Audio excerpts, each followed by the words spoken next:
co-host of The Five and former White House press secretary under President George W. Bush, Dana Perino. Hi, Dana. Hi. How are you? Good. Good to have you here on the first 100 days.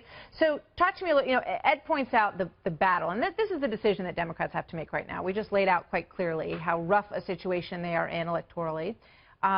Do they join? Do they beat him or do they join him? Well, I think this is interesting. So Ed Henry just referenced this big donor conference they had in Florida over the weekend, inaugural weekend. And this is all the big donor Democrats. Meanwhile, what was happening across the country, in fact, indeed around the world, the grassroots Democrats had turned out in major numbers all across the country. 850,000 people in Los Angeles. Washington, D.C. was huge. New York was huge. Chicago, Nashville, Dayton, Ohio. And where were the leading Democrats?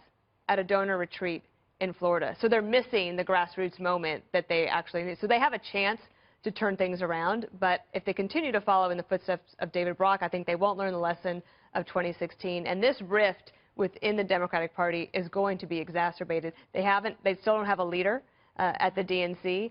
President Obama is no longer on the scene. He might come back a little bit, but they're going to be in the wilderness for a while. And I think the other thing that's happening is that they're missing a real good opportunity to have some input on major policies that will affect all Americans. While they're at the donor retreat, while they're fighting, Republicans are having a really good policy retreat. I hear great things from the members that were there today. And the comparison is that this grassroots movement that you talk about has a sort of Tea Party model to it. Absolutely. And they're doing a great job of getting everybody's information. Everyone has to text a number so that they can start building that database. And you look at what the Tea Party, sort of moved forward, and the fall of the establishment that we just saw in the election of Donald Trump in this country.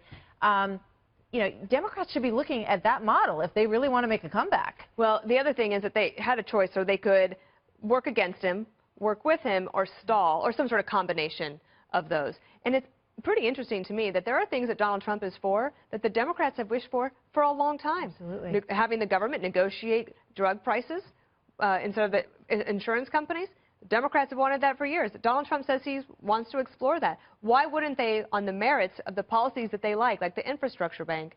He's not going to touch Medicare or Social Bernie Security. Sanders said, I'm all over that, He's actually giving them a lot of things that they could come to the table on, but they have decided to fight against the person, not the policies. I think it's a big mistake. I don't think it's sustainable in the long run, because I do think that some of these red state Democrats that are up for re-election, where Donald Trump won big time, and he's going to want to campaign for the Republicans in those Senate seats. And if they lose more Senate seats, around a little bit. they're going to have a hard time. Dana, thank you very much. Thanks for having me. Great to see you.